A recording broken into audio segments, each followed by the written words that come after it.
It's cold and miserable this fall in 1904, and just outside of Owen Sound, William Avery Bishop is stalking the last of the honkers.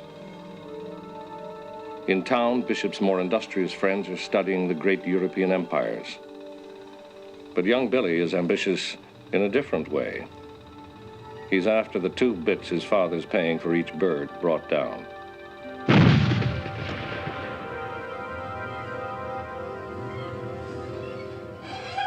Later, when the empires have all disappeared, the kid's shooting will have made him a legend. As with any legend, the Bishop's saga will comprise some truth and some myth. And no one, not even Bishop's learned classmates, will ever know the whole story of the kid who couldn't miss.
When he isn't playing hooky, Bishop's attention turns to other games. He develops a fondness for young ladies and is soon known as the town dandy. He then muddles his way through Owen Sound Collegiate, the school which, like the town, has a fancy for things British. Here, Bishop manages to broaden his horizons to fist-fighting and hell-raising.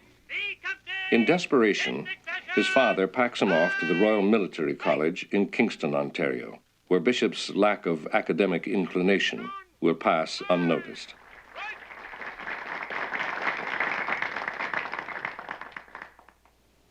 Now, the reason I went to RMC is, well, I could ride a horse.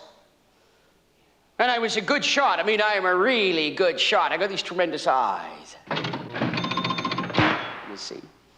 And RMC had an entrance exam, which was good, because my previous scholastic record wasn't that hot. In fact, when I suggested to my principal that indeed I was going to RMC, he said, "Bishop, you don't have the brains." While at RMC, Bishop falls hopelessly in love with Margaret Burden, granddaughter of department store tycoon Timothy Eaton. So, while the other cadets study Napoleon, Bishop writes his sweetheart about more contemporary matters. Dearest Margaret, I'm in a hospital with pneumonia. I also have an allergy. The doctors don't know I'm allergic to. Maybe it's horses. Maybe it's the army.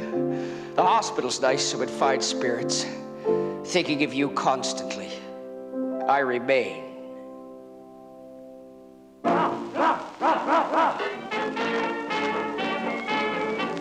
During the spring of 1914, Bishop perfects the crafts of modern warfare. Canada, however, has always been a peaceful nation, and few of the instructors have seen war firsthand. To these hardy pros, the bayonet shuffle is still the state of their art, and the cavalry charge the stuff of their dreams.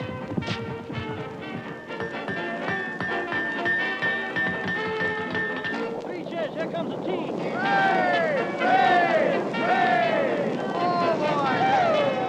It's certainly no romp for Bishop at RMC. He discovers he's allergic to officers as well as horses.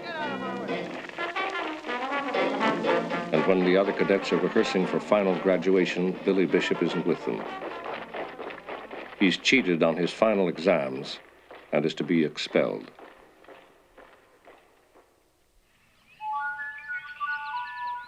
Later that summer, Bishop ponders his meager future. And in Europe, a very exclusive party which has lasted 3 centuries is starting to go sour.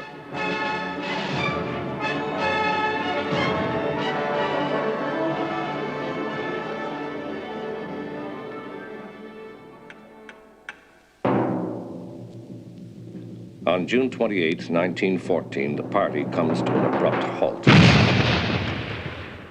One bullet kills one archduke, and all the invited guests go home to sell a war nobody wanted. Bishop wonders, why all the fuss? Borden has the answer. He calls it a moral war to protect God and empire, though as far as anyone knows, neither is being attacked. The Kaiser is more forthright and calls the war simply a biological necessity.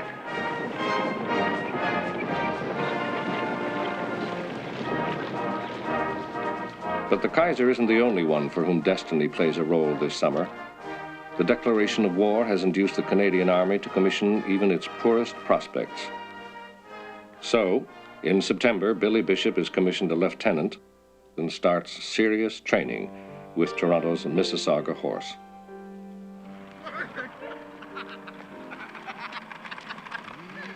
We were off to fight the Hun. We would shoot him with a gun. Our medals would shine like a saber in the sun. We were off to fight the Hun, and it looked like lots of fun. Somehow it didn't seem like war at all, at all, at all.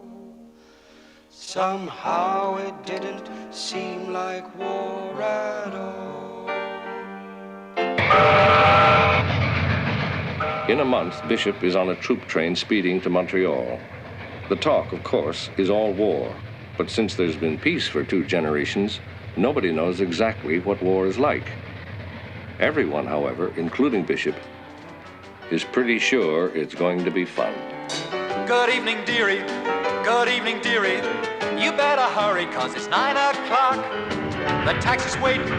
Don't keep it waiting. Just come with me and ride about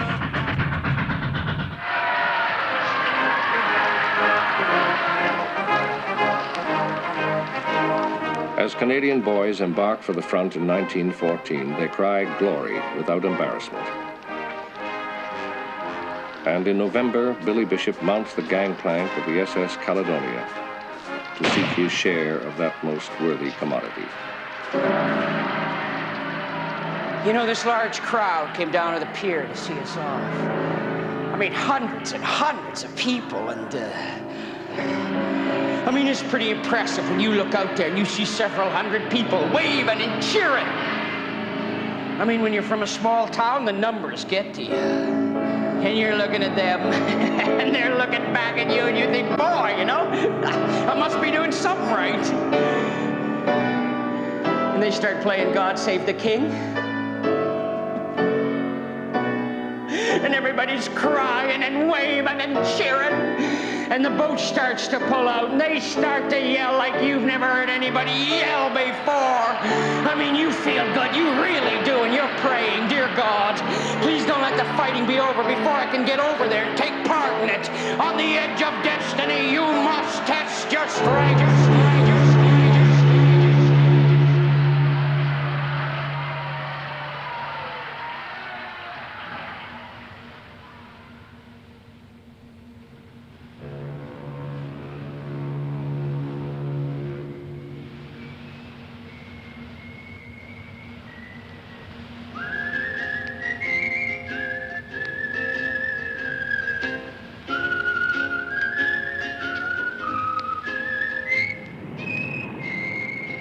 On the eve of the 12th day, the Caledonia receives a wireless that U-boats are in the area. Immediately, the watch is tripled, the speed is halved, and the thought occurs to Bishop that being on the edge of destiny has its disadvantages.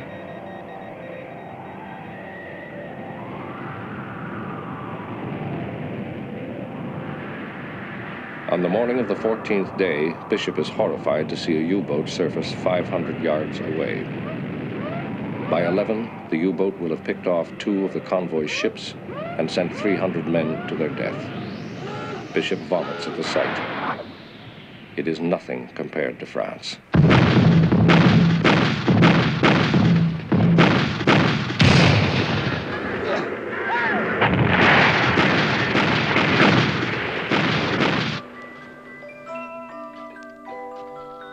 In the beginning, the politicians had sworn the boys would be home by Christmas. They were wrong. In November, the bankers said we couldn't afford to keep on fighting. They were wrong.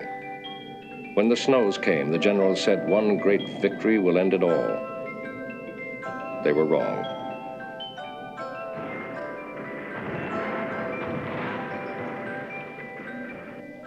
And on Christmas Day, 1914, the opposing forces cross the trenches and join each other for a smoke. They exchange gifts. Then they go back to killing each other. It is during this period that Bishop finds himself and his horse mired in the awful French muck. He moans and curses, and being somewhat religious, offers a short prayer for good measure. It is then he sees his first tiny aeroplane. God himself could have looked no prettier. In a flash, Bishop realizes the only way he can ever escape the trenches is to fly. The flying corps consists of pilots and observers who risk their necks in rickety machines to spy on the enemy. These dashing daredevils are the eyes of the land-bound army. We were back and forwards across the lines every 20 minutes, every 10 minutes. Every day the photographs were taken.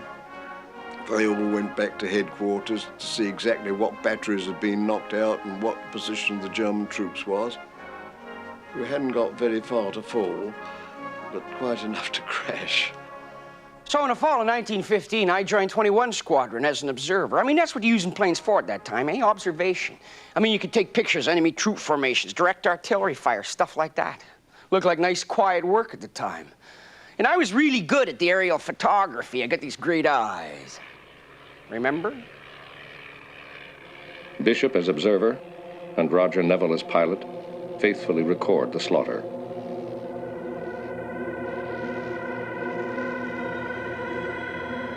But these photos go unheeded as the generals dream of the one great battle which will end the war and ensure their place in history.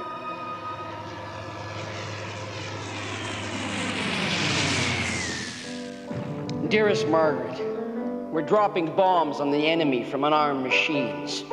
It's exciting work. I mean, it's hard to keep your confidence in a war when you don't have a gun.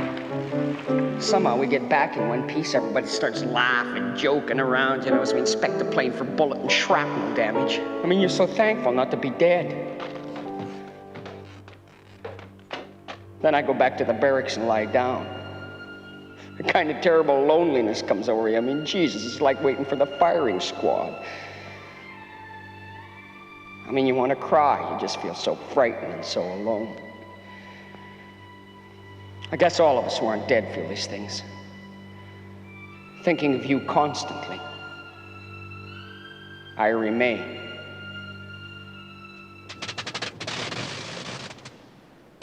Each of the planes in 21 Squadron is assigned a mechanic. Corporal Walter Bourne is in charge of Bishop's machine. As Bishop's mechanic, Bourne will later play his part in the making of the Billy Bishop legend. What is it? Okay. Yeah, ain't nobody got the window. All right. Okay. Go ahead. Right now. Says 109. Take 2. Can you remember the first time 21 Squadron had a death in it? Yeah.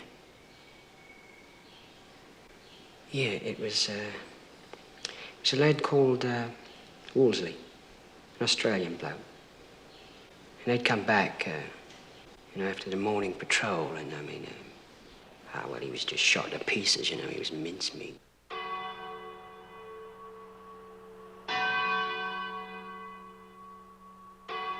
What was Bishop's reaction to that death? Well, he bawled his eyes out. I mean, I mean, we all did, you know. We don't want to lose you, but we think you ought to go for your king and your country. After 3 very undistinguished months with 21 Squadron, Bishop's nerves are shot, and he's being sent to London to recuperate. He is still only an observer, and although he yearns to become a pilot, his chances are slim. Pilots come only from the British upper class. Colonials need not apply. Shortly after he'd finished his first 3 months with 21 Squadron, Bishop, on leave, coming out at night from the Savoy Hotel, fell down the steps and broke his arm. He was immediately taken to this wonderful hospital in London, in Bryanston Square, run by society ladies for the Royal Flying Corps. And a few days later, the nurse came round and said, "The King's going to visit us. Now, we certainly can't have you here. When the King comes to your bed, you say, 'I fell down the steps, sir, the Savoy.' We must put a bandage round your head, and then you must use your own inventive genius to tell him how you were wounded in the head." There are smiles that make us happy. There are smiles. While Bishop composes himself and the royal fib, chance once again smiles. He meets a volunteer nurse named Lady St. Helier, who is to escort the King on his hospital tour. Lady St. Helier is London's leading socialite and a close friend of just about everyone. She sees Bishop as a replacement for the son she's lost in the Crimean War. In Lady St. Helier, Bishop sees his guardian angel. In front of me was a face I'd never seen before. Very old, female, with long white hair pulled back tightly in a bun, exposing 2 of the largest ears I've ever seen. I am Lady St. Helier, poetess, reform alderman, friend of Churchill, and the woman who shall save your life. Enough of this gay banter, Bishop. Time runs apace, and my life is not without its limits. You've been making rather a mess of it, haven't you? You're a rude young man behaving like cannon fodder, perfectly acceptable characteristics in a Canadian, but you're different. You're a gifted Canadian, and that gift belongs to a much older and deeper tradition than Canada can ever hope to provide.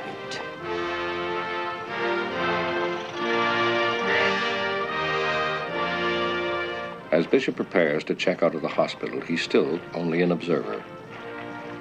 But Lady St. Helier now winks at her friend Churchill, who then mumbles something to Trenchard, chief of the Royal Flying Corps. And quietly, the colonial mud on Bishop's boots is forgotten. He is to become a fighter pilot. August 8th, 1915. Dearest, today I broached the subject of the RFC to the Colonel, and he said that I was lucky, and he most certainly would do all he could to help, which was very decent of him. It really is a wonderful chance, and don't worry your pretty head, not a risky one at all. One is so seldom really up in the air, and truly the casualties are all very small. Oh, darling, say you're glad I'm doing it. Love, Billy. It has only been 3 years since a French pilot brought down the first enemy aircraft with a squirrel rifle. But now, with machine guns firing through the propeller, the air war is becoming a sharpshooter's game. And few shoot better than Billy Bishop. Do you recall, was he a good shot with his rifle? Do you recall that? Yes, certainly. And as a matter of fact, I had the same reputation. He was very good, apt pupil. And I would say he was really an outstanding personality, even though 12 pupils were sitting in a row in front of the hangar, waiting for their turn for myself or one of the other instructors to take him up. He was a figure and a personality that stood out amongst their 12. Well, I got to take a contradiction a bit there. He wasn't a good pilot to begin with. He was a lousy pilot. In fact, although he shoots well, Bishop is a lousy pilot. Still, like the others, he'll be expected to solo in just 4 days. And so far, 1,200 students have died trying. Now, Billy Bishop is one of those whom I always felt did not know fear. The definition of a brave man is someone who's frightened and overcomes it. The definition of someone who doesn't know fright is rather different. 15 minutes till Billy Bishop crew. 15 minutes. Dearest, don't be nervous about my flying. It is not half so dangerous as it would seem. This is the greatest game in the world, every minute full of intense excitement. The man ceases to be human when he is away up. The earth is merely a map, and you feel that nothing is impossible. Love, Billy. Stand by electrics, stand by sound, going into solo flight. And Q27, go. I'll never forget my first solo flight. Lonely? Jesus. You're sitting at the controls all by yourself, trying to remember what they're all for. Everybody else has stopped doing what they're doing to watch you. There's an ambulance parked at the edge of the field with its engine running. You know why. You also know in the hospital is a surgical team just ready to rip. Switch off. Switch off. Petrol on. Petrol on. Suck in. Suck in. Switch on. Switch on. Contact. Contact. The propeller's giving a sharp swing over and the engine starts with a roar. You signal for them to take away the chocks.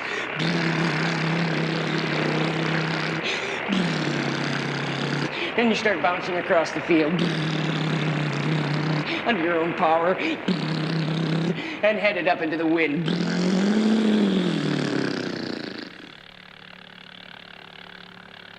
Rudder, elevator, ailerons, heart. I opened the throttle all the way. And you're off! Pull back the stick. Harder, harder.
Solo flight, greatest day in a man's life.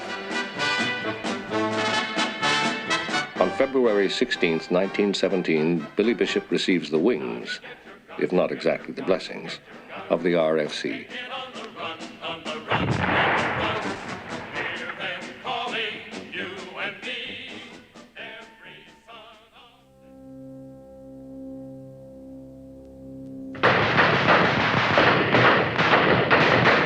In June, the Germans attack the French fortress at Verdun. It is of no strategic value, but the generals decide to defend it at any price. They get their wish. The useless fort is saved at a cost of 1 million men and the mutiny of most of the French army.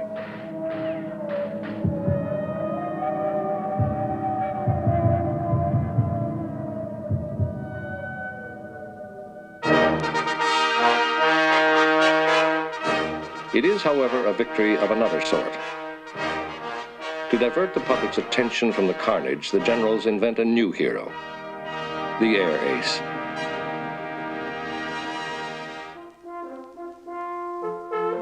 An ace, the generals decide, will be any pilot who shoots down 5 enemy aircraft. The aces, like true sportsmen, will fight not from hate, but for the love of the hunt. While they fly, the aces will eat 3 meals a day and sleep in clean sheets.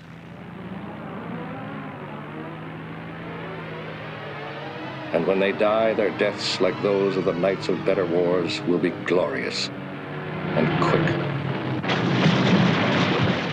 Quand on était dans les tranchées, il y avait une espèce de mauvaise humeur, je ne dis pas de haine, mais enfin, contre l'adversaire, qu'on voulait, alors à ce moment-là, carrément massacrer ou tuer. Tandis que dans l'aviation, c'était plus sportif, c'était plus élégant, c'était d'un autre état d'esprit, c'était un peu différent. C'était surtout du sport.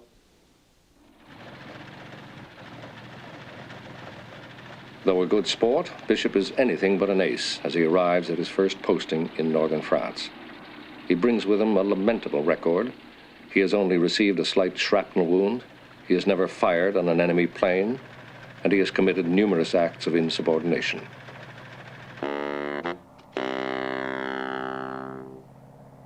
On his 3rd day, Bishop wrecks a plane while executing a typical landing. Only this time, the event is witnessed by a visiting general named Higgins. Bishop claims a gust of wind threw the plane out of control. Higgins is unmoved. "I was there, Bishop. There was no wind." A call is put into headquarters requesting a new pilot. Bishop is to be sent back to England. That afternoon, Walter Bourne tries in vain to reassemble Bishop's plane, while Bishop returns to his hut to pack up his troubles. But later, Bishop is summoned by Commanding Officer Jack Scott. Scott likes Bishop's spunk and is giving him 1 patrol before sending him back.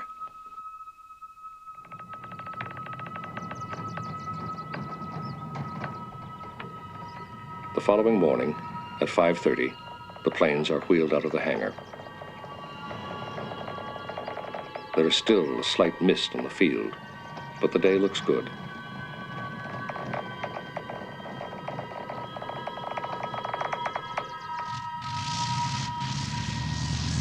At 7, the machines take off.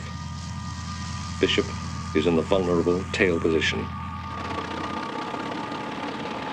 Across the trenches, 10 miles away, a German squadron is also taking off.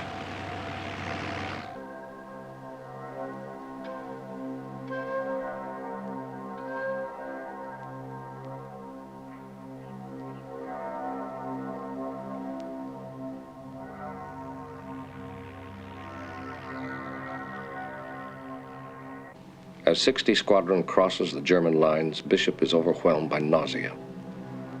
Partly it's nerves, mostly it's the strain of flying. At 15,000 feet, there's barely enough oxygen to breathe, much less fight. And the engine's castor oil fumes penetrate a flyer's lungs, causing a dreaded dizziness known simply as the condition. The Germans are flying the new Albatross C-3 with a body of molded plywood capable of taking a lot of punishment. The English planes are canvas, which, when hit, go up like a tinderbox.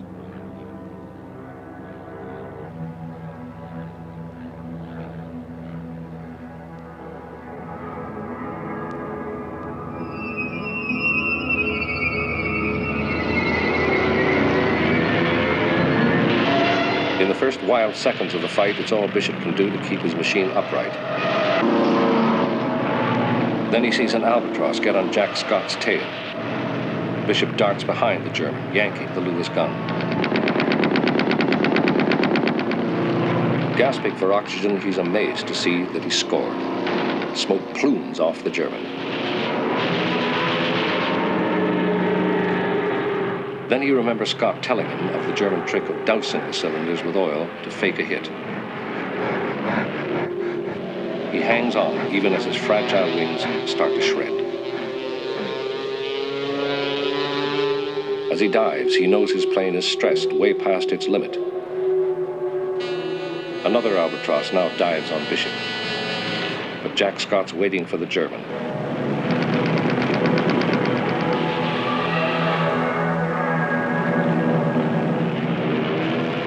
Sure enough, Bishop's target was faking.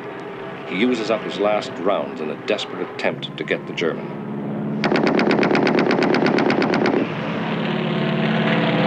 Bishop finally scores a direct hit on the Albatross's fuel tank. This time, there's no faking.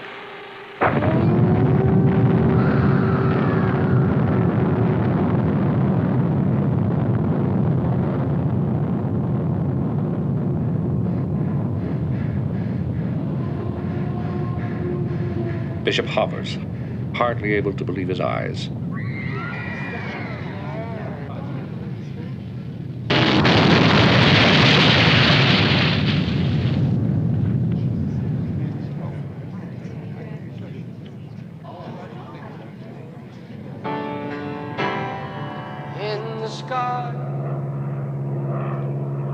In the sky, just you and I up there together, who knows what?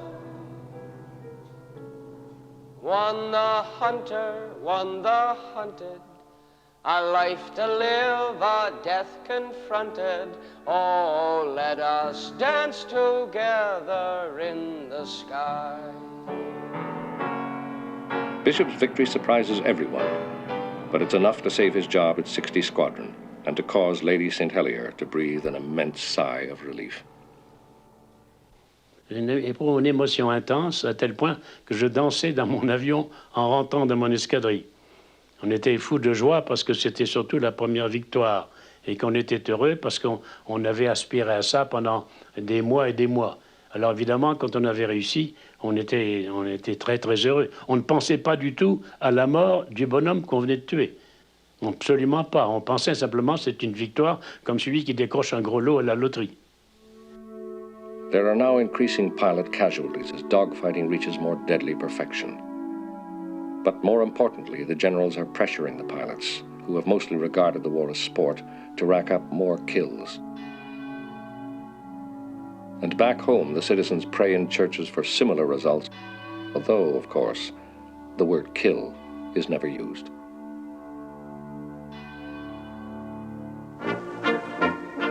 As Bishop celebrates his first victory, a young German pilot is also celebrating. His name is Baron Manfred von Richthofen. The night before, von Richthoven's fellow pilots had returned late from a dinner party. Von Richthofen, as always, had dined alone. His discipline serves him well, however, for at 7:30 a.m., a 19-year-old English pilot named Wheeler becomes the Baron's 30th kill. After his 31st victory, von Richthofen writes, "One's heart beats more quickly when the adversary whose face one has just seen goes down in flames. Naturally, little is left of the pilot, but I landed and picked up his ID number for my collection."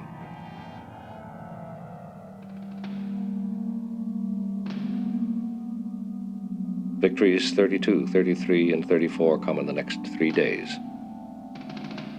It is the start of what will become the worst month of air losses for the Allies in the war, and which the pilots call Bloody April.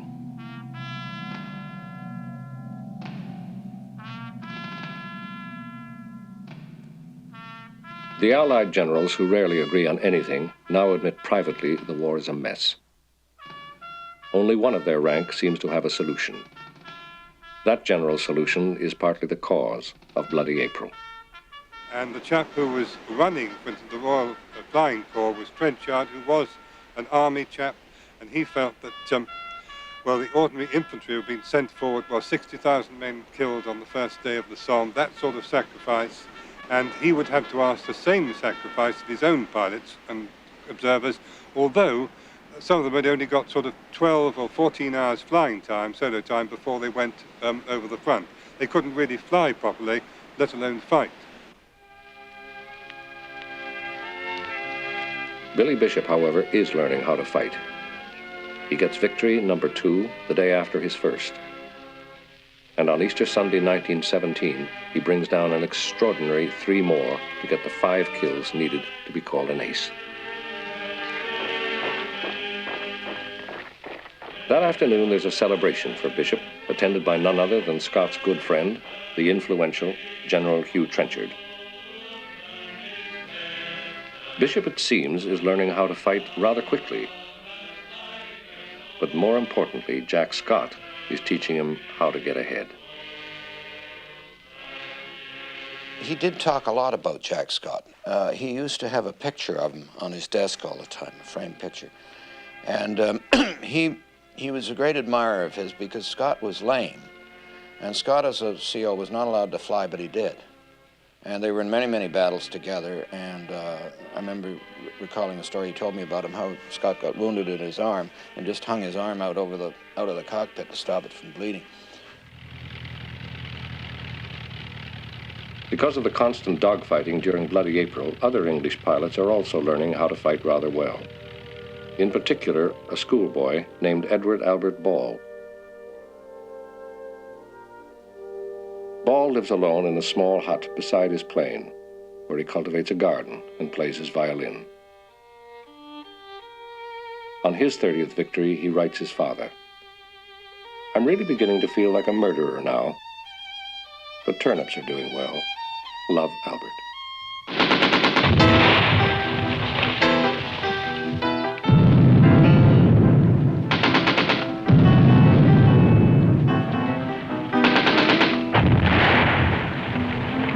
Survival. That's the important thing. And the only way to learn survival is to survive. Success depends on accuracy and surprise. How well you shoot, how you get into the fight, and how well you fly, in that order. I can't fly worth shit compared to something like Barker or Ball. I don't care. If I get a kill, it's in the first few seconds of the fight. Any longer than that, you might as well get the hell out. You gotta be good enough to get him in the first few bursts. So practice your shooting as much as you can, after patrols, between patrols, on your day off. If I got a clear shot at a guy, he's dead.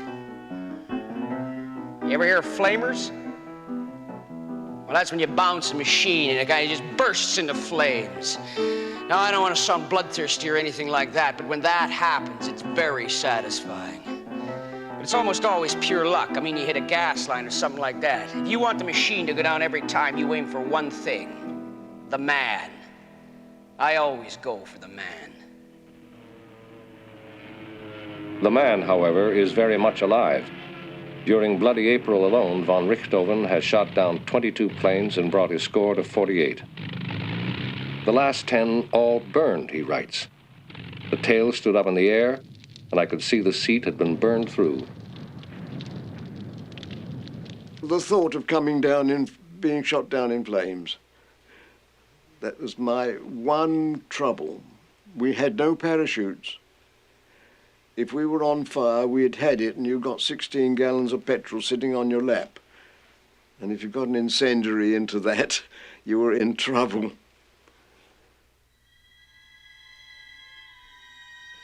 I had no killer instinct in me at all. After I'd been there about 2 months, I completely collapsed, because I used to have terrible dreams and things like that.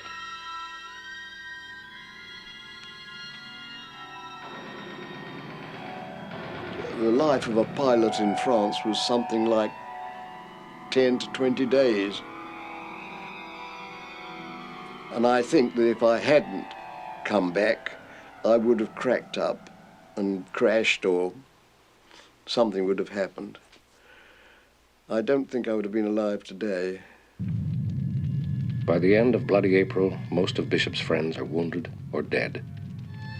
Bishop is an emotional man, and the losses hurt him deeply. With the exception of Jack Scott, he allows himself no more close friends. "Oh, how I hate the Hun," he writes. "I'll make him pay, I swear." He now has 7 victories. Nobody shoots no one in Canada. At least nobody they don't know. Nobody shoots no one in Canada. Last battle was a long, long time ago. Nobody picks no fights in Canada. Not with nobody they ain't met. Nobody starts no wars in Canada. Folks tend to work for what they get. Take me under that big blue sky where the deer and the black bear play. May not be heaven, but heaven knows we tried. Wish I was in Canada today. I'm dreaming of the trees in Canada. Northern lights are dancing in my head. When I die, let me die in Canada, where there's a chance I'll die in bed.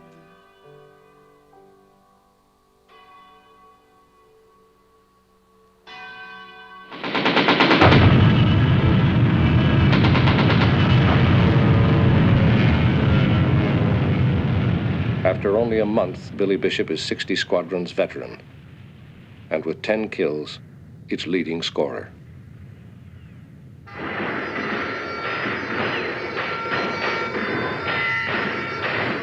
By the summer of 1917, 7 million men have been killed, but the lines still haven't budged. This stalemate should produce a compromise, but it doesn't. Generals on both sides ask, why should we compromise when we can't be defeated? And the pipers are told to play louder. I always felt that we were really so much better off than the infantry that we had to be extremely thankful to God that we weren't suffering as they were.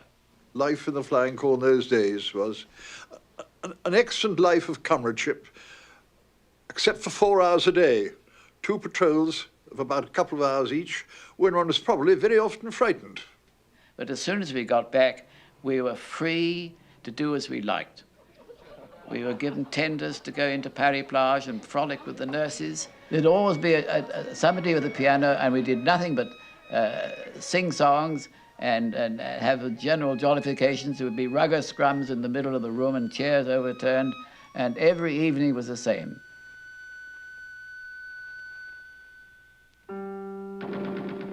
The evenings may be fun, but the dawn patrols are hell. One pilot writes, I fly with a bottle of milk of magnesia and a flask of gin. If one doesn't work, I try the other.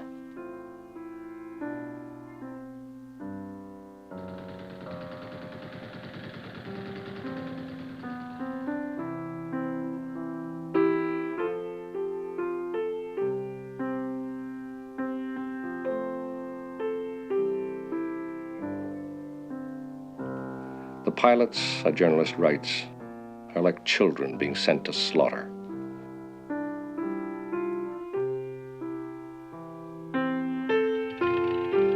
As the ground war worsens, the politicians turn increasingly to the aces to divert public attention.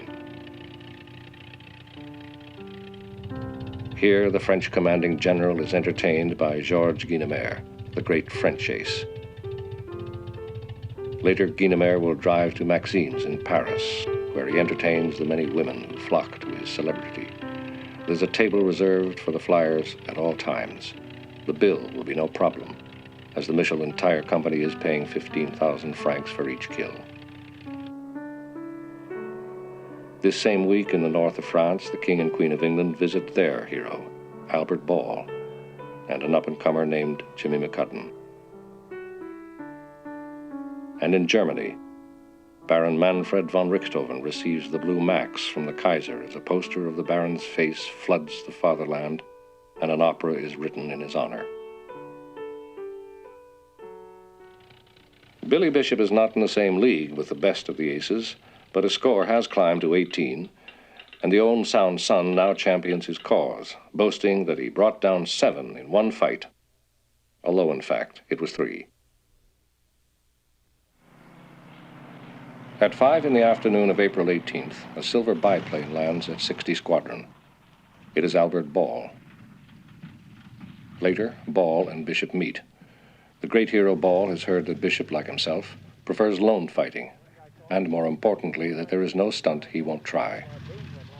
So quietly, Ball tells Bishop of a plan to attack the German airdrome at Esthermel later in the month. The attack will take place just before dawn while the German machines are still on the ground. An airdrome has never been attacked before, and to avoid detection, just 2 pilots will carry out the raid, Ball and Bishop. Bishop is stunned. He takes a long swallow and then agrees. The next morning, Bishop is sent to London on a brief leave. He goes immediately to Lady St. Helier's, and it is here, while playing polo, he learns he is being awarded the Distinguished Service Order, and that Albert Ball has been shot down over Germany and is dead. Captain Ball said that he wrote home to his father and said, anyone out here who fights seriously and sticks it for any length of time cannot get through. They all knew that they were doomed. Friends ain't supposed to die till they're old, and friends ain't supposed to die in pain. No one should die alone when he is 21, and living shouldn't make you feel ashamed. You can't believe how young we were back then. One thing's for sure, we'll never be that young again. We were daring young men with hearts of gold, and most of us never got old.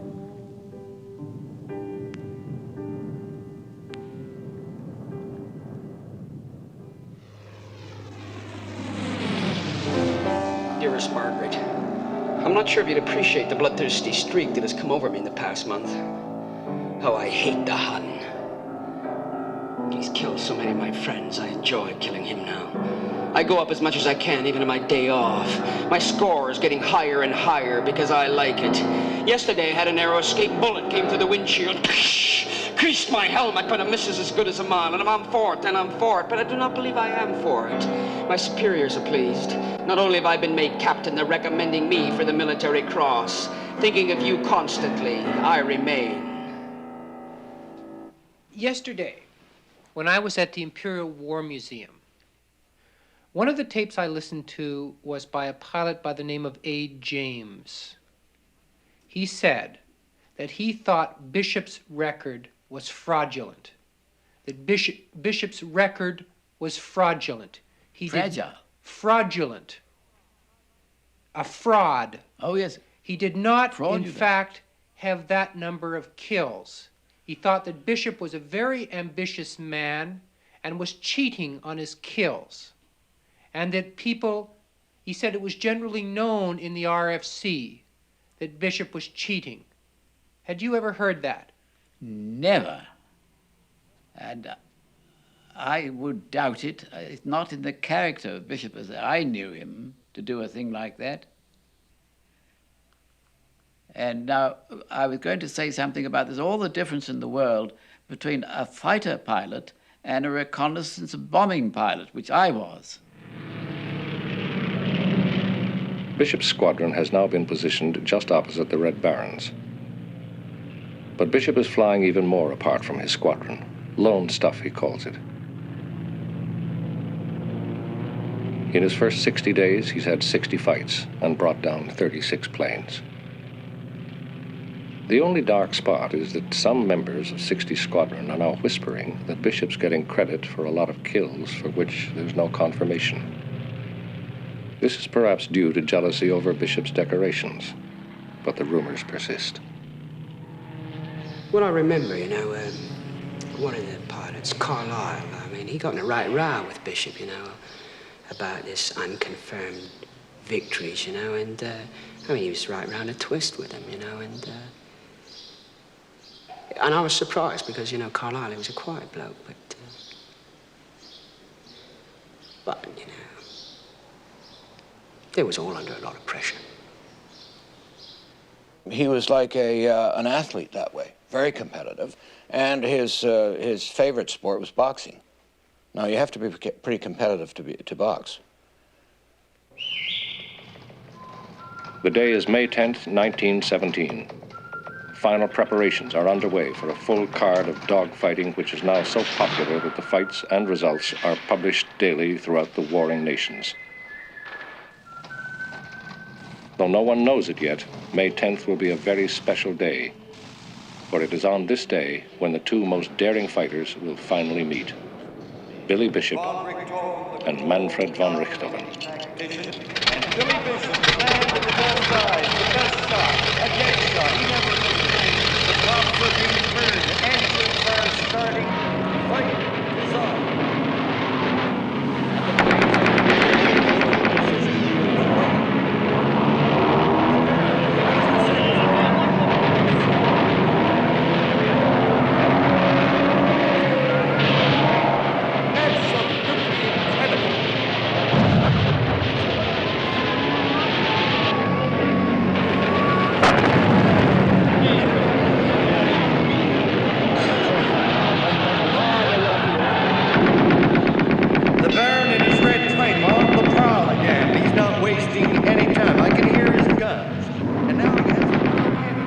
Scores first. Bishop kicks his rudder and dives to escape.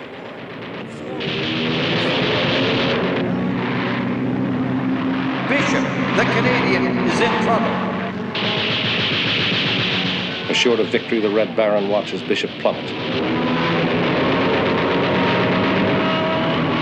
And then, out of the corner of his eye, he sees his brother Lothar hit. Von Richthofen is horrified at the sight of Lothar smoking DR7.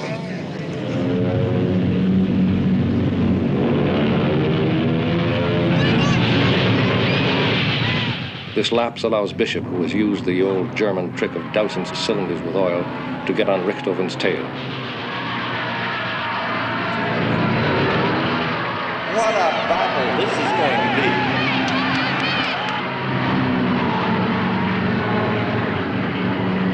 The fight lasts for almost 15 minutes, an eternity in dogfighting, with each pilot scoring direct hits, but not being able to bring the other man down.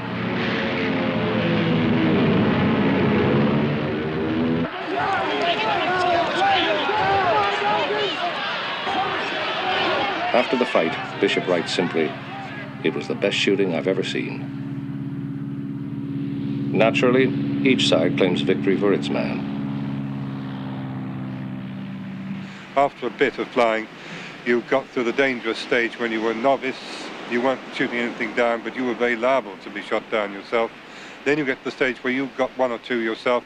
You were gaining experience. You were very dangerous to the enemy, very hard to kill. But then you go through that to the stage where you were too tired. You'd be taking tremendous risks, but you would no longer fight effectively. You'd shoot and you'd miss, and that's the time to take them out.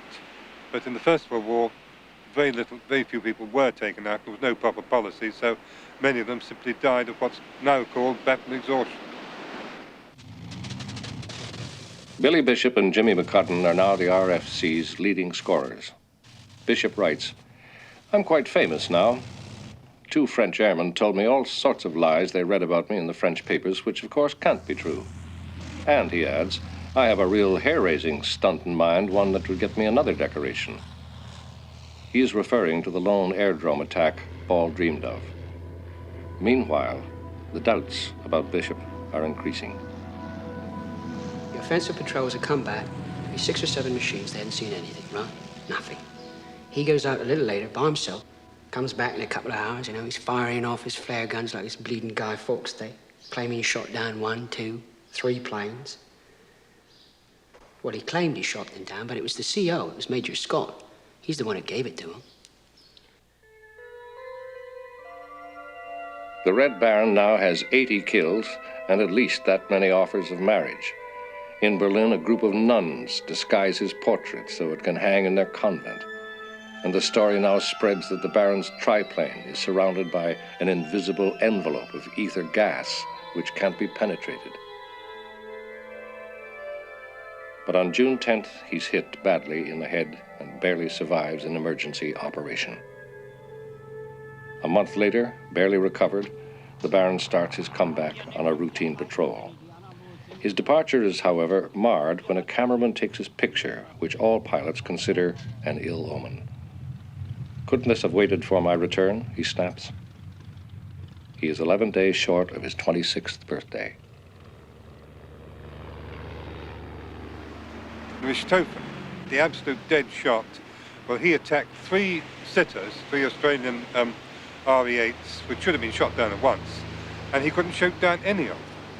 And then he picks a novice pilot, May, a Canadian, and chases him back of the Australian lines, low down, 200 or 300 feet up, downwind of his own lines, a thing he'd never done before, the thing that had kept him alive for 3 years at the front, which was far longer than most people survived. Weeks, in many cases, was all they did.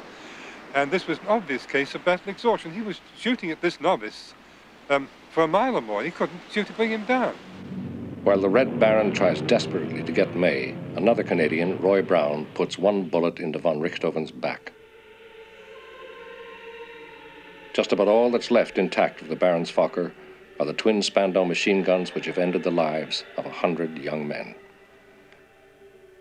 The Red Baron's face remains intact despite the crash. The remaining morsels are quickly devoured by souvenir hunters.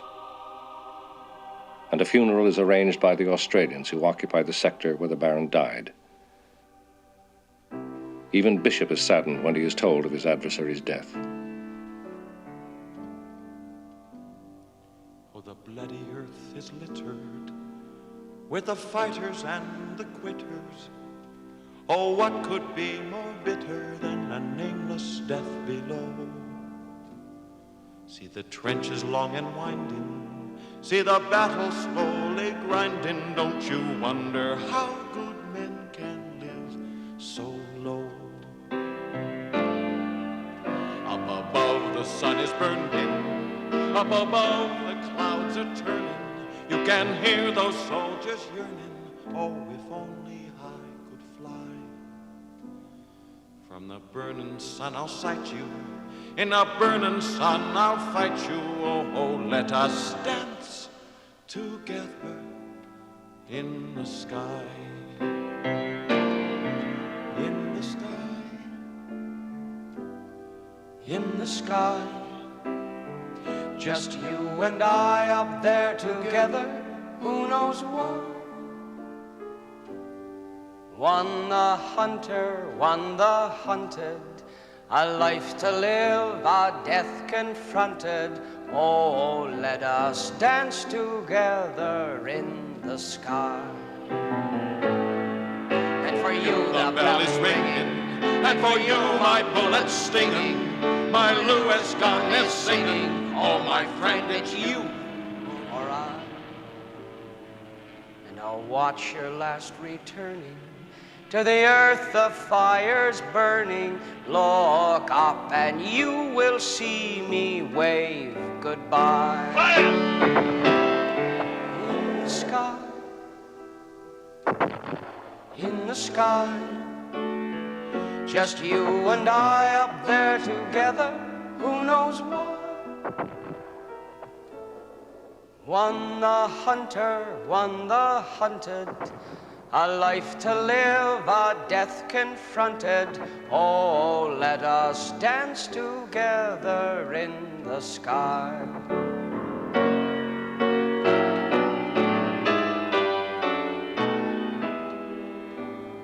Despite the Red Baron's death, there are no happy faces at 60 Squadron.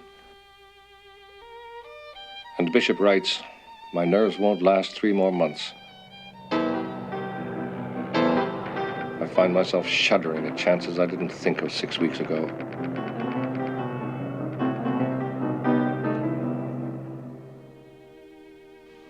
Sleep comes only fitfully to Bishop now. The abrupt changes in altitude are causing him excruciating earaches, and always there's the vomiting.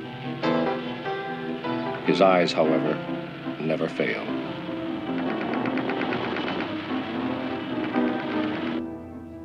He confides in no one anymore, even though he is becoming the darling of the press, which sends home glorified accounts of the dogfighting. Going on way up now. Here we go again. Right. Well, yes, oh, we've just hit him. Oh, boy, look at them go. Hey, that was really grand. And this is, so he's coming down like a rocket now. Absolute feet dive. He's looking for the parachute and he's looking for the... No, the pilot's not getting out of that one.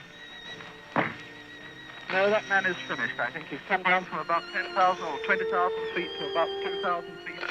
He's going straight down. He's not stopping.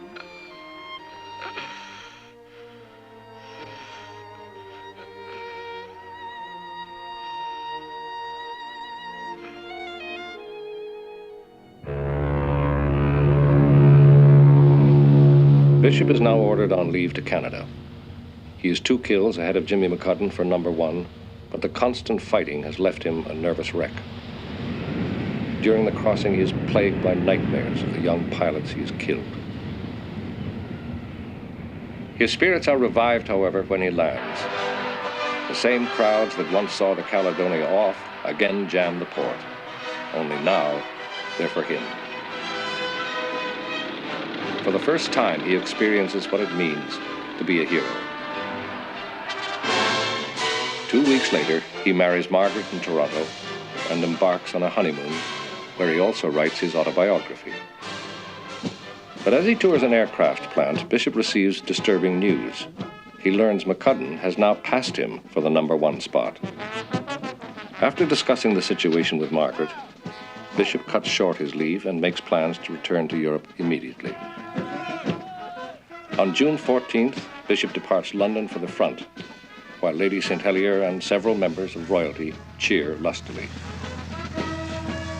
By coincidence, a few kilometers away, Jimmy McCudden, the number 1 ace, has just landed to no fanfare.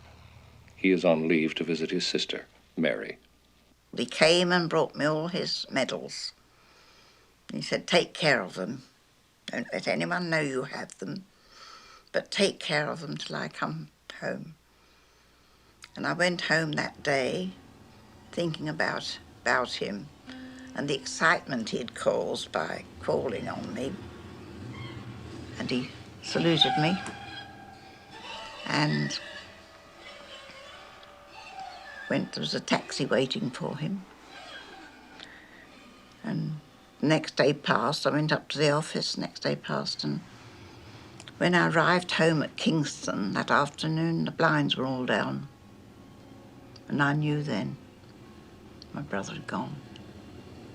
And he was the last of the 3, so I'd lost.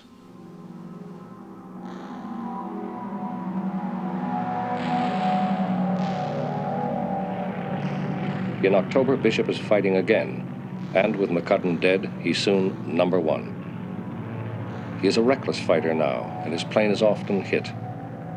But he has such confidence, he orders Bourne to align his twin machine guns to converge on a point just 100 feet from his cockpit.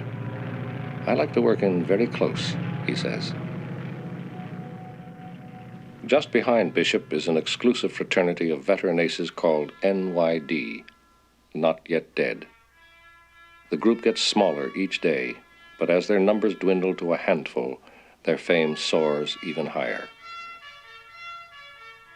Newsreels of the aces' exploits are now in all the cinemas, but such celebrity also pushes them to take insane risks.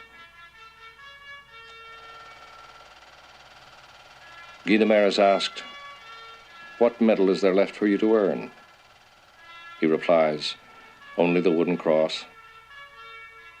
2 days later, Georges Guynemer is dead. Nungesser, the number 2 French ace, is the next hero to pay for celebrity with his life. And Navarre, the number 3 man, cracks and is sent to a mental hospital where he commits suicide.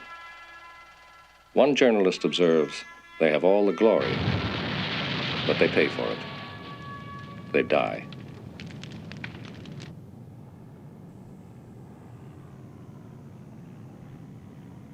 Miraculously, Bishop is still alive, but he is now more valuable as a symbol than a fighter. The brass decide to pull him out. Knowing he has only a week left, Bishop decides to finally attempt the lone raid Ball dreamed of. He orders extra rounds to be loaded into his Newport. He tells Bourne to tune his machine and stress the wires tight. He then leaves a 3 a.m. wake-up call and goes to bed without talking to anyone.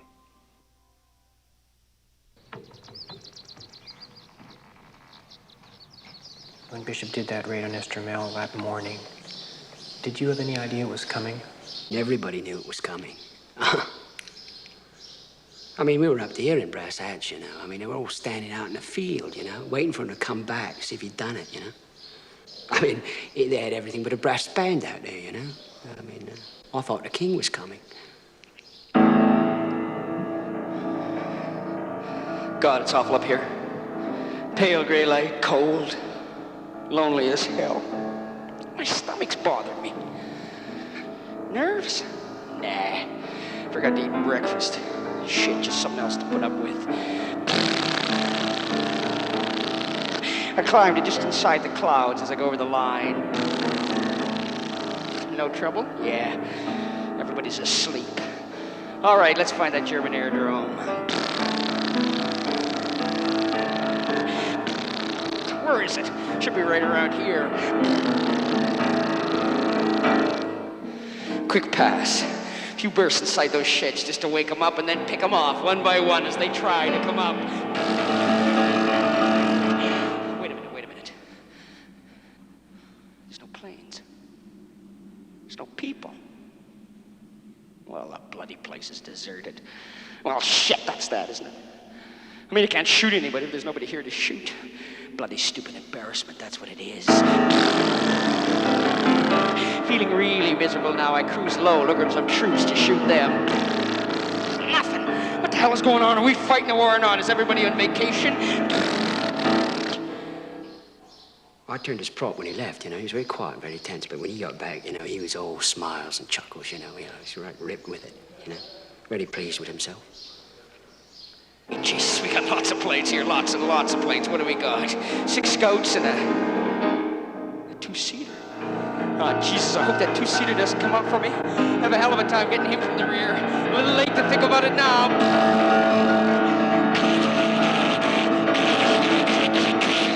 Later, there will be many doubts about the Estremel raid, although no pilot in 60 Squadron will ever publicly discuss the incident. One of the most baffling questions is why Bishop's Newport returned with its Lewis gun missing. That's a bit of a mystery, you know. I mean, it didn't have its Lewis gun, you know. I mean, he said he chucked it on the way back, you know, to lighten up the plane for added speed, you see. Well, I mean, well, I'd like to see somebody take one of those off in the air, you know, while flying. I mean, yeah. I mean, I ought to know, you know, I put them on. Where's the other one? Still on the ground, all right. You want to fight? We'll fight. In the accounts of the raid, Bishop's plane is described as returning in tatters. This isn't so. In the tail, there's about 17 bullet holes, you see, all in a nice little group like that, you know. And, well, I mean, I've seen a lot of planes shot up, but, I mean, nobody can shoot a plane like that, you know. No, quite a mystery. I gotta get out of here. They'll have telephoned every aerodrome in the area. There'll be hundreds of planes after me. I climb and head for home. The Germans keep meticulous records at all their aerodromes. Historians will later find Estremel's records, and there will be no mention of any raid. They will also scour the records of other aerodromes in the area, with the same result. The brass who are waiting for Bishop, however, harbor no doubts. They will recommend him for the Victoria Cross, even though they can discover no confirmation whatsoever of the raid. A recommendation for the VC without such confirmation is virtually unheard of.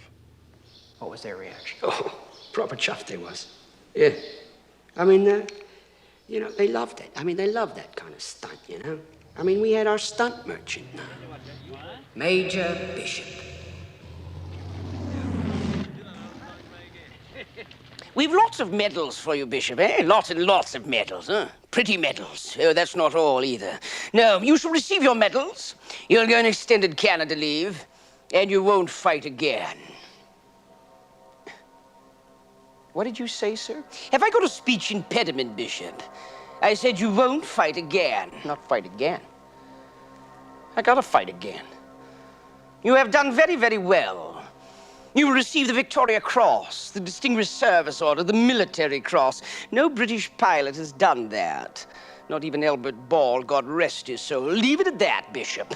You have done England a great service. Thank you very much. Now you don't have to fight anymore. I should think you'd be delighted. You don't understand, sir. I like it. Bishop has finally no choice but to leave, and early in August he completes his last mission, getting an albatross and a rumpler.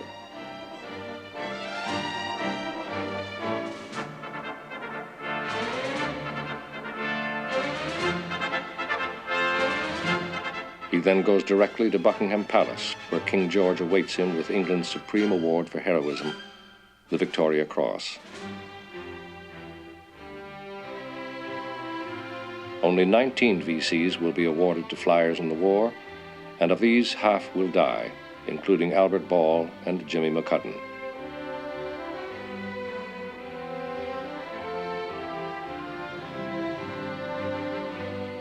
On August the 11th, 1917, Billy Bishop receives his Victoria Cross for the Estremal raid, along with the Distinguished Service Order and Military Cross. The King said the one thing he's always wanted is to give the 3 awards at the same time, and the King generally gets what he wants. But after the investiture comes the balls and parties, the photographers, the newspaper reporters, the lords and ladies, the champagne, the filet mignon, the 50-year-old brandy. And there's me, Billy Bishop, from Owen Sound, Canada, dancing with duchesses and princesses. And I know one thing, this is my day. There'll never be a day like it. I think of this as we dance far into the night, as we dance to the music of the Empire Soiree. Civilizations come and go, don't you know? Dancing unto oblivion, oblivion. The birth and death of nations, of civilizations can be viewed down the barrel of a gun. Nobody knows who calls the tune, calls the tune. It's been on the hit parade so many years. Can't you hear? You and I must join the chorus, like ancestors before us, and like them, we're going to disappear. You're all invited to the Empire Soiree. We'll see each other there, just wait and see. Wait and see. Attendance is required at the Empire Soiree. We'll all dance the dance of history. Revolutions come and go, don't you know? New empires will take the other's place, take the place. The song may be fun, but a new dance has begun. When someone points a gun at someone's face. Alexander and Julius had their dance, had their chance, till somebody said, may I cut in with a grin.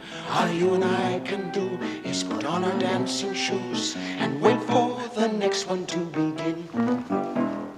You're all invited to the Empire Soiree. We'll see each other there, just wait and see. Wait and see. Attendance is required at the Empire Soiree. We'll all dance the dance of history. Early on November the 11th, 1918, a communique from the RFC is issued. Weather fair, but misty. 20 tons of bombs dropped. No dogfighting. At 11 a.m., the war is over. We were off to fight the Hun. We would shoot him with a gun. Our medals would shine. The lines are about where they started 4 years ago, but 10 million men are dead, including 55,000 flyers. Fight the Hun, and it looked like lots of fun. Somehow it didn't seem like Bishop ends the war with 72 victories. Somehow it didn't seem like war at all.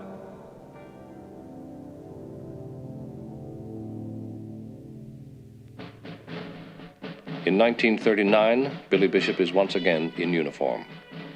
He is one of the brass now, a lieutenant colonel. And his renown as a hero is used to recruit the young men who will pilot the Spitfires in World War II. Throughout the war, Bishop maintains the grueling schedule required of his country's most celebrated hero.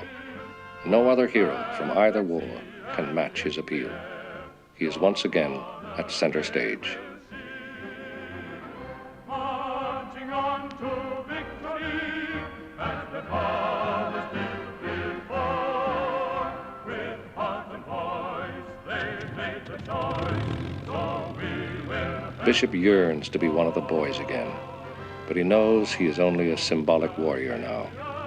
He is also drinking too much, and he is exhausted. On November the 7th, 1942, he collapses after a rally in Hamilton, Ontario, and nearly dies. In 1950, Bishop volunteers for Korea, but he isn't wanted. And on September the 10th, 1956, Billy Bishop dies, alone, in his sleep. His war is finally over. Almighty God, Lord of the nations, we thank you for the memory of great men and women, for those who have shown us by their valor and commitment that life is both worthwhile and a challenge. And they got what they wanted, you know, when they made him a hero. You know, when they put the medals on him, gave him the VC, they got what they wanted. He was ready to die like the rest of them. He was ambitious, but well, maybe too damn ambitious, I don't know. Color party, attention! Color party, carry, colors. Every year on November the 11th, Billy Bishop is remembered once again. And with the passing of years, it becomes harder to know what part of his legend is myth and what part truth. But one thing is clear: heroism, like war itself, is neither as simple nor as glorious as we would like.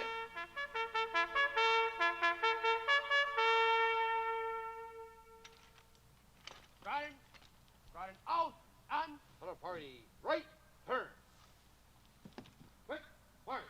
Riding move, left in color move, left turn. By the left, quick, march.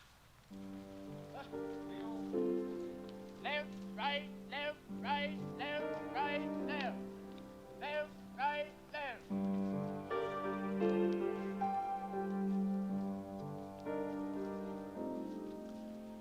We were off to fight the Hun. We would shoot him with a gun. Our medals would shine like a saber in the sun. We were off to fight the Hun, and it looked like lots of fun. Somehow it didn't seem like war at all, at all, at all. Somehow it didn't seem like war at all.